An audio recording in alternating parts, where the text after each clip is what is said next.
Hey, I'm Alex Radcliffe from Board Game Co., and hopefully this goes well. Meaning, hopefully I'm not coughing all over the place because I'm still getting over some strep, and that does mean that the excessive talking in long circles, rambling quickly, too fast, might result in me coughing a bit. So if there's random sudden coughs, edits, if there's random sudden edits throughout the video, well, you know what happened. In any case, let's go ahead and start this one off. This is to back or not to back. We're diving into back or not to back as we usually do on Mondays, most Mondays. Next Monday, we should have another one. The Monday after that, I think I'll actually be out, so I'm going to have to prep another video instead. Maybe all the late pledges. It's been like 3-4 months since I did another one of those, so maybe we'll do all the late pledges in 2 weeks. In any case, let's focus on this video, to back or not to back, going over all the crowdfunding campaigns, the Kickstarters, the backer kits, the game founds. I think we're still on game founds and Kickstarters this week. We'll have some backer kits coming up soon, but for right now, just Kickstarter and game found. But with that, let's go ahead and dive straight into it, starting off with, as usual, the Cult of the Now. Cult of the Now is where we take a look at an available retail game that you can get your hands on right now, that you don't have to wait until the next year and a half is up and a crowdfunding campaign shows up and you get to try and see if that thing you backed so long ago actually holds up to all the expectations you set for it that was never ever going to live up to. Plus you paid a premium, plus you don't care about the deluxified bits the same way you used to back then when you backed it, and so it's time to see Twilight Inscription. Twilight Inscription over on Miniature Market for $52. Twilight Inscription is currently available, and yes, I've played this one, and yes, I should have a review coming up for this one shortly, and yes, it's a lot of fun, and no, I still prefer Hadrian's Wall, spoilers to my review, but it is close. It is very much close to Hadrian's Wall in terms of where it is for me, but Twilight Inscription over on Miniature Market for $52. And from there, we're going to dive into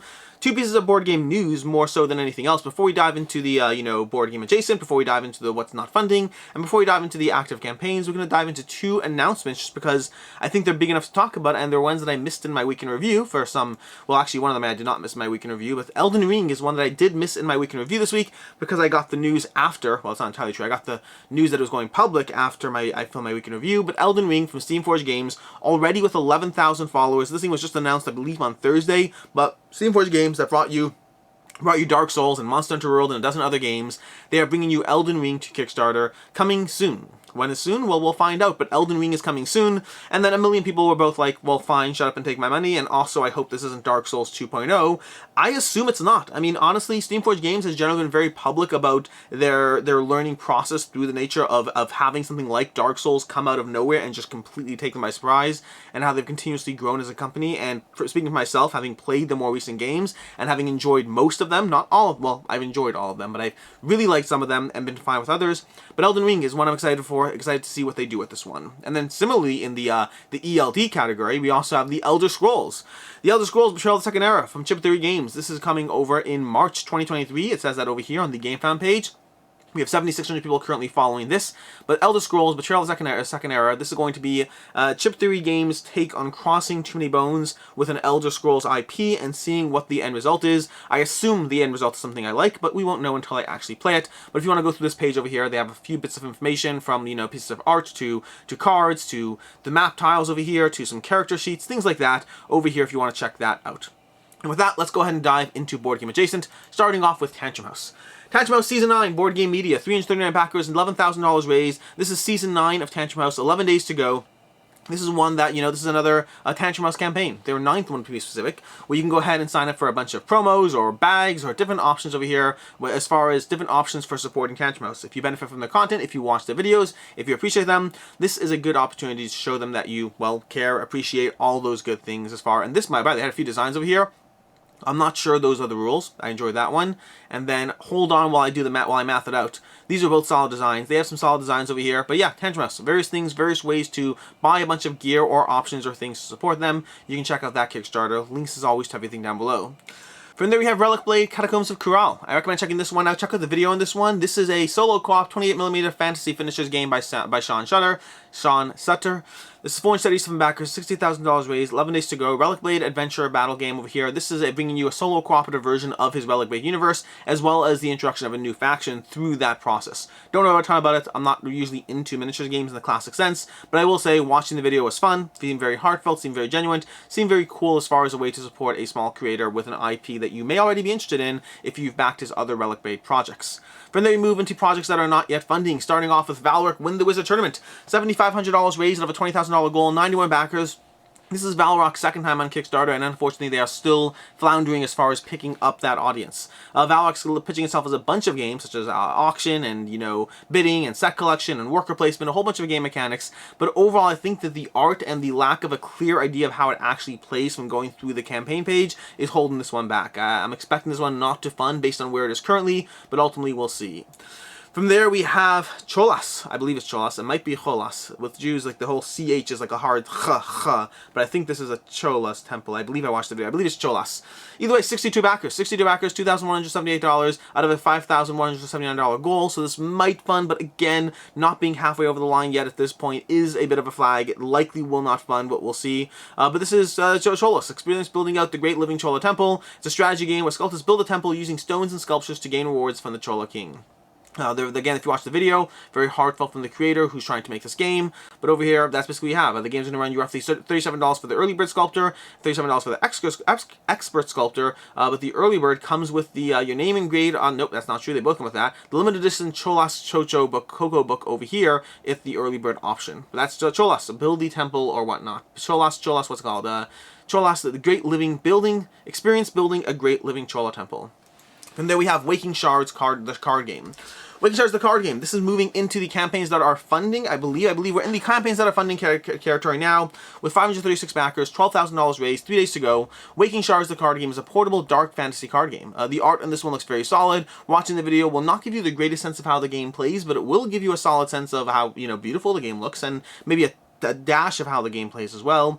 But over here in this game, you're basically playing, there's a few ways to play, but the basic way they introduced the Kickstarter page is a duel mode, where you're going to have hands of cards and playing the cards for their abilities as you ultimately try to be the person who ends with the greatest power by weighing up the pips at the top of the card. So it's a combination of card abilities, hand management, and trying to outmaneuver your opponent with a small, limited set of cards that you're trying to play from. So know the deck, know your opponent, know the cards, and then make accurate predictions as far as how you think you can win the game. Art looks very thematic, enjoying the artwork as far as the style it's bringing you. As far as the pledge levels, you're going to have $19 for the game and $29 for the goodies bundle, and then we have anything higher than that, we have $34 for the shiny edition, where you get, like, you know, a physical copy in an alternative gold foil printed box, and receiving a sticker pack with 5 stickers as well, and an art showcase and things like that. So a few pledge levels over there as far as we can get. Overall, as far as should you back or should you not, this one falls in the category of a small box game with a limited audience, which generally means that they likely will not hold their value. But if you're interested in this one, this is likely your best chance to go ahead and get your hands on it personally. From there, we move into the big one today. The big one, Dune War for Arrakis. This is the main one you probably came out to see, and this is one I almost did a full dedicated Should You Back It video on, and then I realized that this was the biggest campaign we really had today, so I decided to just focus on it in our to-back or not-to-back video. This is Dune War for Arrakis. 6,908 backers, 3 days to go, $660,000, and as usual, I'm sure by the time I launch this tomorrow, we'll shortly after have their all-in pledge, or another optional buy, or some sort of new surprise to completely remind me why I always manage to drop my command videos right before they give us more information about things. Then again, this is also only an 8-day campaign, so it's not like they gave us a lot of time to play with things. This is them leaning into, hey, we're seeing how this whole Kickstarter thing's going, and we're drastically revising things quickly, because honestly, I mean, this has not crossed $1 million, while it probably will, for a game that's coming to you from the designers of War of the Ring. I mean, this is coming to you from the designers of a top 10 game of all time over on BoardGameGeek. For the fact that it's not crossing $1 million with the combination of the IP, the designers, and CMON's miniatures and all that, does mean CMON has definitely seen a bit of a pushback from the backers that seems to be longer lasting, although part of that also has to do with the shipping prices, which ever since the whole Marvel Zombies drama, they've leaned more and more into showing larger shipping numbers. With Cyberpunk 2077, I believe their shipping rates in the Pledge Manager are actually lower than the estimates. I believe, I can say mine were, I can't say if everyone's were. But over here with Dune War for Arrakis, they're giving you the $48 to $58 pledge, the shipping cost over there, that is taking into account all the stretch goals and all the things, and then you can expect your pledge to likely be less than that. They're trying to, I think, rebuild consumer faith and confidence slowly but surely, and we'll see how that actually plays out for them. But in any case, this is Dune War for Arrakis. Going back to the game itself, first of all, make sure to keep your eyes peeled tomorrow. Tomorrow over on my channel, there'll be a 2-player gameplay video over on TTS. It's still only TTS. And then over on Devon Talks Tabletop, there'll be a first impressions from the two of us, having dove into it. Well, we'll talk more about the amount of times. We'll talk more about it. But make sure to keep your eyes peeled for that if you want to find more opinions in this one. For right now, I guess, diving into the actual campaign itself, Dune War for Arrakis. Dune War for Arrakis is a 2-player game primarily. There's a 3 to 4 player version as well, as far as splitting up the teams, but effectively it's 2 factions going at each other. The Atreides versus House Harkonnen, as you try to take on the military strength of Harkonnen and the nimble maneuverability and surprise aspects of Atreides as they try to accomplish their own goals. Very highly asymmetric as far as the actual puzzles of what the sides are going for, but both using a very common system as far as dice rolling, use them for actions. Again, from the designers of War for the Ring. Very solid game, lots of miniatures because of course there's a command campaign, and that's basically what's going on as far as the pledge level over here, as far as the game itself. As far as the pledge level, there's currently only one, the $110 pledge. They say that is heavily discounted from a $150 option in order to comp for shipping, which may well be, but since $110 is usually closer to their general pledge, I think that was probably not the best way of adjusting that. They basically say, hey, we're comping you on shipping and we're putting you a bit of a credit, but this really should be a $150 pledge. Again, I just don't think that. But yeah, because of the fact that $110 is usually close to the standard pledge, it's just a harder sell as far as that line of communication. In any case, as far as the actual content, you're going to be getting, well, let's see if we can try to scroll down to the contents over here. We have all this stuff. We have the 129 miniatures in the game.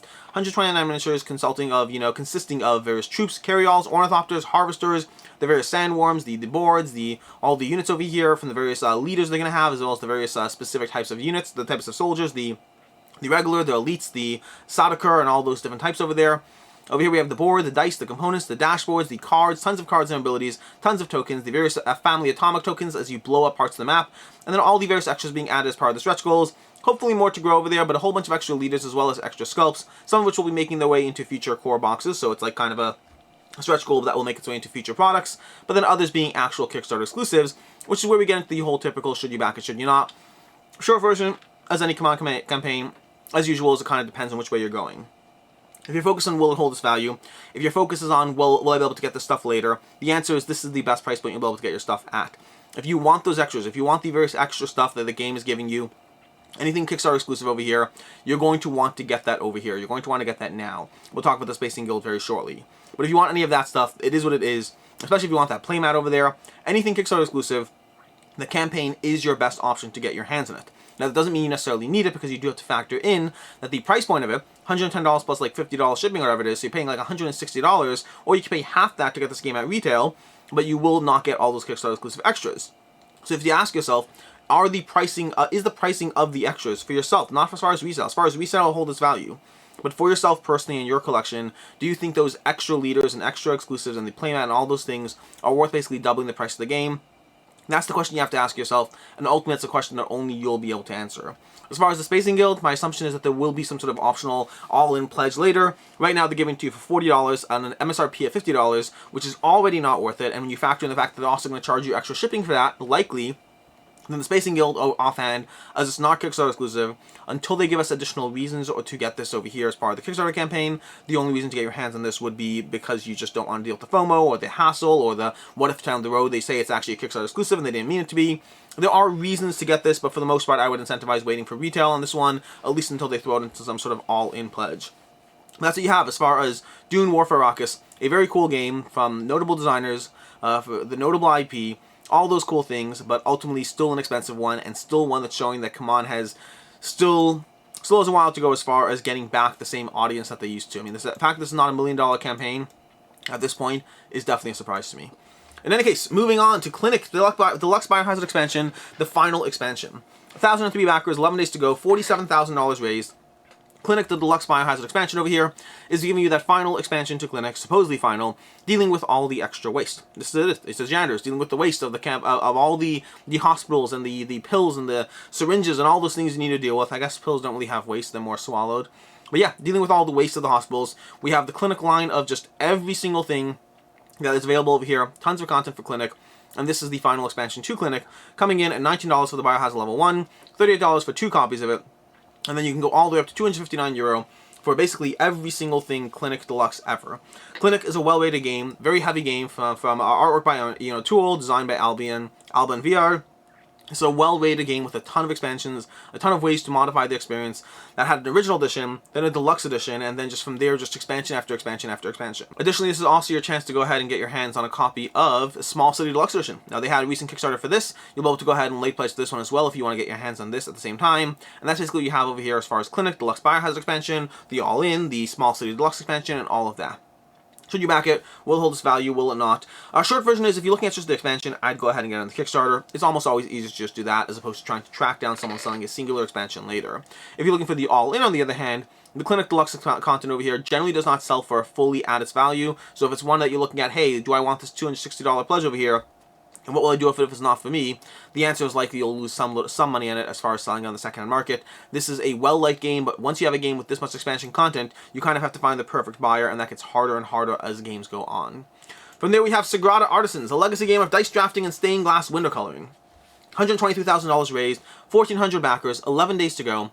Sagrada Artisans is basically taking the Sagrada formula and applying it to a legacy game, which you'll be going across multiple stained glass windows over here, drafting dice and coloring in your window patterns, trying to earn various upgrades across your gameplay. So similar to the way you have those tools, you have the cards, you're earning different things, but this time you're earning them across multiple gameplays as you go through the gameplay of Sagrada, but into a legacy experience. Pledge levels are going to come in at $75 for the Sagrada Artisans gameplay, and then $130 for the Master Artisan, which will give you the campaign reset kit and an additional window pattern booster pack, which is something you'll already get in your base game, I believe. I'm pretty sure you already get this in your base game. I'm 99% certain you do, but you get an additional one as far as the $130 pledge, giving you more patterns to color through, as well as all the general components you have over here for the actual game. And then you can go to an even higher pledge level for $350 for the Cathedral pledge, which will also get you the Deluxe customizable Deluxe dice tower from Dogmite Games, in case you're interested in the $250 dice tower with your Sagrada Artisans themed everything on top of it. That's what you have over here. It's basically Sagrada with a legacy mode on top of it. I like Sagrada, I like legacy games. This is likely going to hold up as an enjoyable experience if you like Sagrada, giving you the same core gameplay, but not limited to the current glass windows you know, and instead to coloring in these various patterns as you flip through the book and earn abilities and go through the system of, you know, your legacy being crafted in Sagrada Artisans. As far as should you back or should you not, short version over here is a legacy game, so there is not really a question of will it hold its value, not unless you're just reselling it used, say unused. But as far as getting it now versus getting it retail, short version is the Kickstarter copy does come with some extras, so if you go ahead and look at the FAQ over here, what's the availability of the items after the project, it'll be available at retail after backers are delivered, but it will be an additional time gap of roughly 2 to 3 weeks, so you have to decide for yourself if that matters to you. And then the retail edition will not include the Kickstarter bonus items, the 3 extra pencils, the custom molded pencil sharpener, the Gulf Foil Legacy point stickers. So you have to go ahead and take a look as far as do you care about those things. And the campaign reset kit will be a direct exclusive item, only available from Floodgate Games, so that's going to be more limited in availability. So short version is this will be available later. So you did factor in, do you need it now, or are you happy and comfortable waiting? That's up to you. It's not a question of will it hold its value, it's just a question of whether the Kickstarter is the best place to get your hands on this one. And I think at the price point so far, I think you're kind of 50-50 in this one. You can get it at the Kickstarter, you'll get a few extras, or you can probably save money on this as getting it down the road, but you will lose some of those legacy, some of those exclusive items that you may or may not care about. As far as moving on from there, we have MORPHO Games. That's not true. We have not MORPHO Games. We have Ice Makes, and then we have MORPHO, the social deduction game for 3 to 9 players. Ice Makes is the company that brought you Age of Civilization and Age of Galaxy. I've played Age of Civilization. I really like it. I've not played Age of Galaxy, so I don't yet have an opinion on that one. But we have MORPHO, the social deduction game for 3 to 9 players. 517 backers, $14,000 raised, 12 days to go. MORPHO is bringing you, first of all, it's bringing you a cover that basically looks like One Night Revolution, was that what it's called? When you had the One Night Ultimate Werewolf kind of combined with Resistance, you had One Night Revolution. I believe that's what it's called. But this basically looks like that cover, mostly, for the most part. It kind of really pulls in that coloring and the 2 characters. They had like a white dressed lady on the box instead, so not exactly there, but close enough. We have the beam of light, that mirrors it basically. But either way, this is bringing you a Resistance style gameplay, a hidden role style gameplay that almost seems like a cross between Coup and Resistance, giving you a double identity social deduction game that will get you addicted. The core gameplay looks intriguing. I don't have a full picture of how this all plays, but you do have 2 roles. So we can try to scroll down over here and find out what's going on. We had a basic gameplay over here somewhere. You're going to have 2 roles assigned to you. And you're going to be taking actions to alternatively to investigate the identity of other players, or to go ahead and swap your identity with the role in the middle, and eventually at the right time enacting your role, and hoping that other players do not react in a way that makes everything you did and everything you worked towards null. You're going to be on one of a few teams, either operating for or against the leaders you try to assassinate or keep them alive, or alternately having your own individual roles that have their own individual objectives as far as things you try to get done. And because of the shifting nature of the roles and looking at other players' cards, it's a constantly evolving game of trying to nail that right play at the right time. Seems intriguing. I have not played this. The core concept seems intriguing, and Ice Makes has generally made very solid small box games that have done well, and so I am intrigued as far as whether this one will hold up, or whether it's going to be one that is, you know, just another forgettable game, overshadowed by its brothers, One Night Ultimate Werewolf, One Night Resistance. That's not true. Resistance, let's go with Resistance Avalon, One Night Ultimate Werewolf, Quest, you know, Blood on the Clock Tower, any of these games that overshadow, that may or may not overshadow MORPHO. So I'm intrigued. I'm very intrigued by this one too, for sure. We have $25 for the general pledge over here, and we have $30 for the deluxe pledge. I highly recommend, if you are getting the game, to get the deluxe pledge, because the deluxe pledge basically upgrades everything over here. We have the classy game box with the iridescent coating, we have the premium identity cards, we have the various tokens over here upgraded to the double-sided acrylic chips. We have the upgraded first player token, 21 indicator tiles. Basically, everything over here is upgraded as far as the component quality. If your questions are whether to get the game or not, either wait for retail and get it down the road, or alternatively, get the deluxe version over on Kickstarter if you're interested now. As far as will it hold its value, will it not? Generally, Ice Makes games have done well for themselves, but not amazingly well. They've been well rated and well ranked enough that overall they have done a decent job of coming close to holding the value, but they are still cheaper games, and cheaper games have a harder time once you factor in the cost of shipping, once you factor in the fact you have to ship it or buy it later as well, and just the fact that you can otherwise get it on Amazon, which always makes it a harder comparison. If you're buying a game like Age of Civilization, you can still get it on Amazon and usually beat out most people trying to sell their own copy because of that free shipping aspect, which makes them harder games to hold their value on. So this one I think will fall in the same category. You might get something back, but I think just the nature of the box size, good game or not, will make this one a harder one to get your money back on. Which brings us to Mushroom Sorcerer, a 1 to 4 player game with area control, very well player powers, battle with other sorcerers, win the seat of the Great Sorcerer. $37,000 raised, 596 backers, 14 days to go, funded in 2 hours. This is one that I've watched the video, I've read the page, I've gone on Board Game Geek, I've done everything except for actually reading the rulebook, and I just don't have a good idea of how this one is played. I have tried, and not to say you can't find out. I'm sure if you read the rulebook you can figure it out, but the combination of the goo, which is like a mushroom, I believe, and everything going on here, there's a lot of keywords being thrown around, and not a gameplay that I was able to pick up on how it actually plays. It looks intriguing. Looks like the toy factor is off the chart over here. Between these various tiles you have, the board, the three-dimensional board over here, all the pieces, and then the fact that as you continue to scroll down, you'll find more and more ways you have these towers stacked in different configurations. Are they for dice trays? Are they for whatever?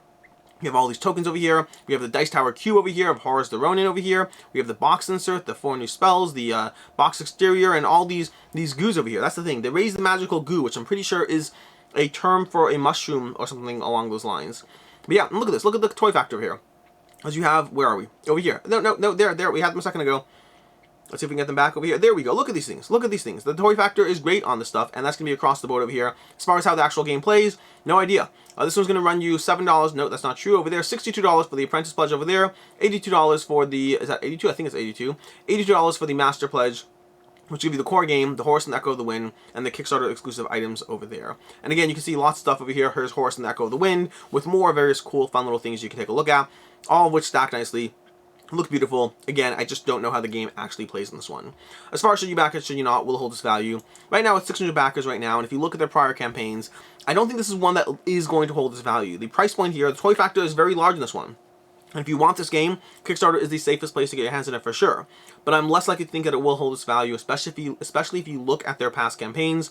Combined with the higher price point on this one and the lack of pure demand over here, does mean this is a harder one for it to be holding its value overall, although ultimately time will tell on this one. From there we move into Spark Riders 3000, a phenomenally looking game. I mean, this one, I highly recommend, if you do one thing based on this video today, watch the trailer for Spark Riders 3000. I'm not saying get the game, I'm not saying buy it, I'm not saying any of that things, but watch the trailer video for this game. One of the best trailer videos I've seen done in a very long time. Very much makes me want the game.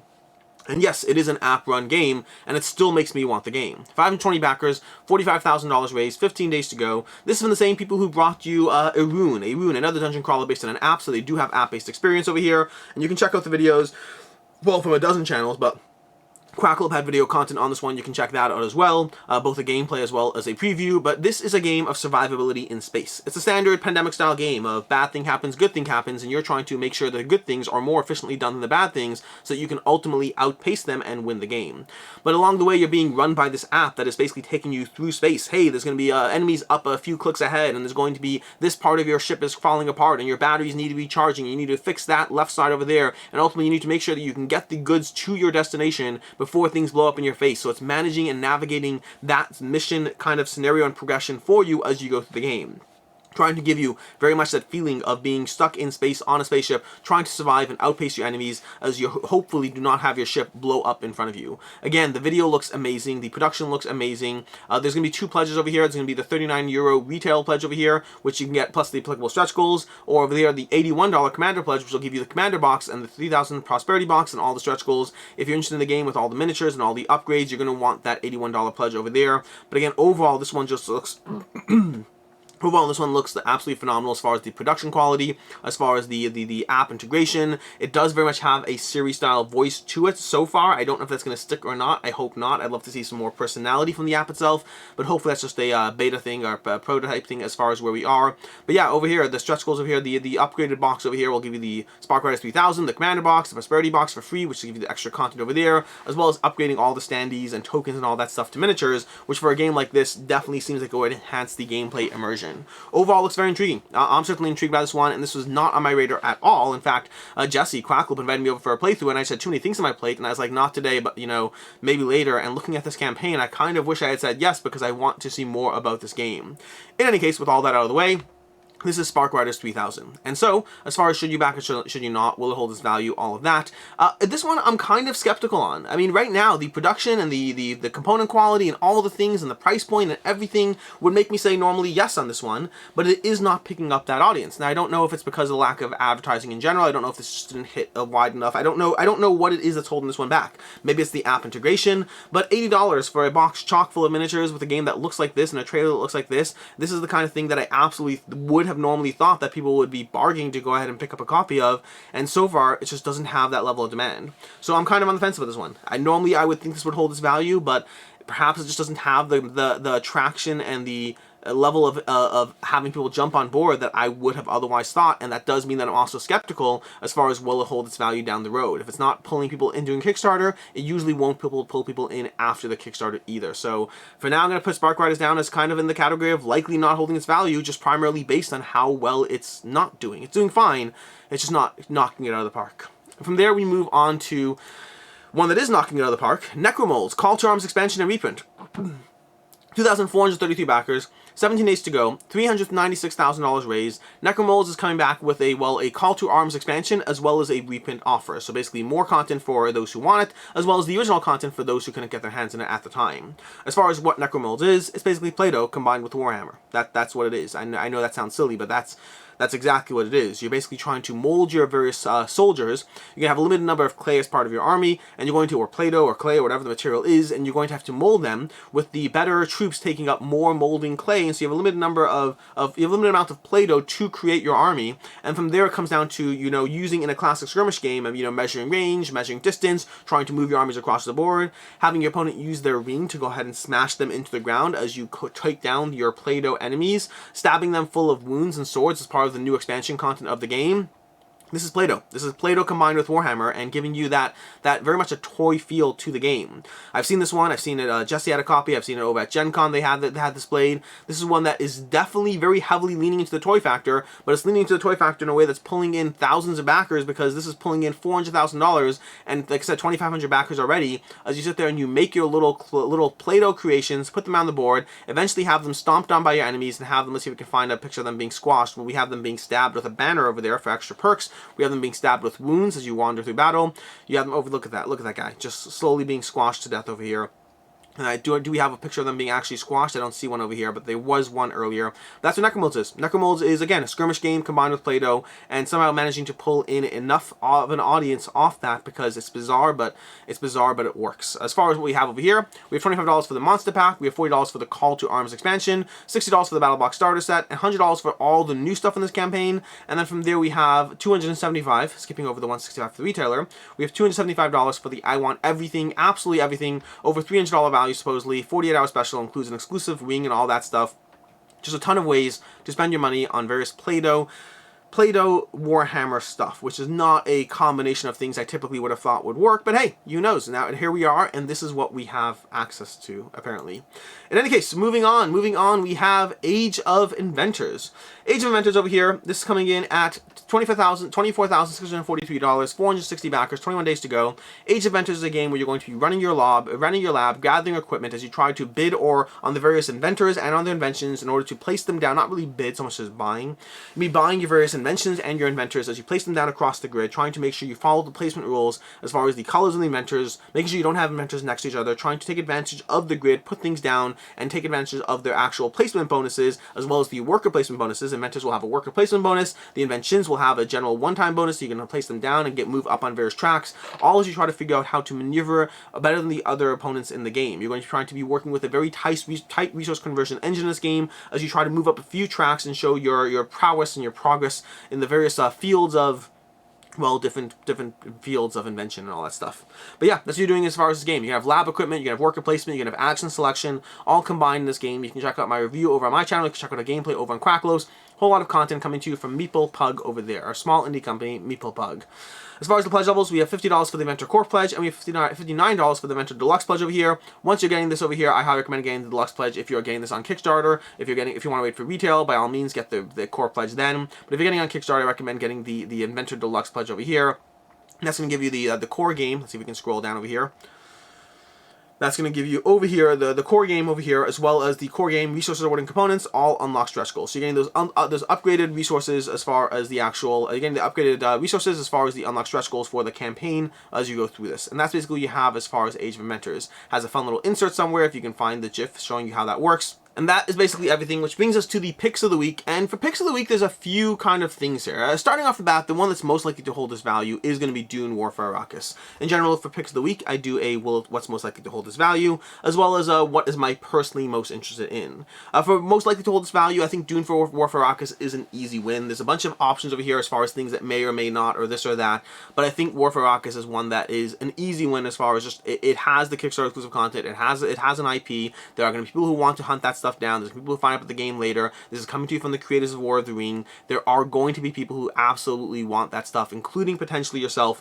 The leaders for the game, as far as do you need those leaders as far as exclusive content, I think more leaders does mix up the game. I don't know if it's like worth doubling the price of the game. It comes down to how much you play the game. If you pull this game out a few times a year, you probably don't need it. If you find that this is one of your favorite games and you like to play it a lot, having the extra leaders is certainly not going to hurt. So as far as the one that's the best value pick of the week, Dune War for Arrakis. As far as the one that is my personal interest pick of the week, I would pick Dune War for Arrakis as well, but I try to split this up, and so in general, whenever I try not to have the same game win both, and so while I am very interested in War for Arrakis, I think I'm actually going to pick Spark Riders 3000 as my personal interest pick of the week. This one seems like it could very much be a fun pandemic-style gameplay, and I just recently found the loop, and I've really been loving the loop as far as a pandemic-style game which gives you good thing happen, bad thing happen, and does so in a quirky, whimsical, puzzly enough style way that I've really been enjoying the loop, and I can absolutely see Spark Riders joining that shelf as far as another one that really manages to hit that sweet spot. I will say I don't love app games that force you to use an app, but that to me that's a strike against the game and not a pure absolutely will not play the game. It's just a mechanic I don't like, and so ultimately it depends on how well the rest of the game is implemented. And so Spark Riders 3000 is my personal interest pick of the week. And with that, we're going to go ahead and close this up. Apologies for all the cuts, like I said at the beginning. Recovering from strep over here, so a lot going on. Makes it a little harder to run things when I usually try to just cover all of this in one go, and it's harder when you're coughing in between. So with that, thanks so much for watching. Appreciate you all being here. Until next time, I'm Alex Radcliffe from Board Game Co., and I hope you have a good one.